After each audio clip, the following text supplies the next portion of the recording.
Fibromyalgia is a common, incompletely understood condition. We don't know what causes any of the medical conditions, but this one we don't even know where to classify it. No damage to the joints, no signs of inflammation, except for the signs of inflammation. But they claim to have achy, severe pain, severe tenderness. They complain about brain fog, poor sleep, and chronic fatigue. We think it's in their head, but they seem real sincere, like they feel really crappy, but we just can't find anything wrong with them.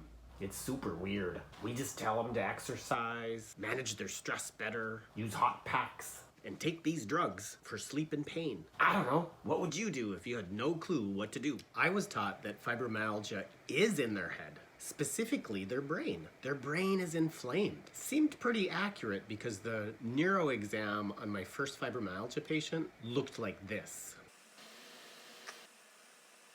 I stretched the anterior muscles on the left side. These muscles stretched.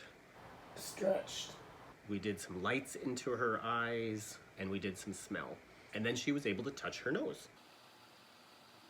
That means her brain was functioning better. It just needed to be exercised and balanced out. The bigger question was, what is the root cause of her brain being inflamed in the first place? And that's where we get into releasing the exterior. Any external pathogen that gets in can create inflammation, and we've got to detoxify her brain. And so I gave her some herbs that release the exterior, specifically for parasites. And in 4 weeks, she couldn't believe how much better she felt. It was a typical story, 7 years of pain, getting worse, dozens of doctors, specialists, and really no help. And when we got the right diagnosis, which is always the root cause, the right diagnosis is not the right category for you, it's the root cause. When we get that, we see fast turnarounds. And now she falls into the category of a healthy woman.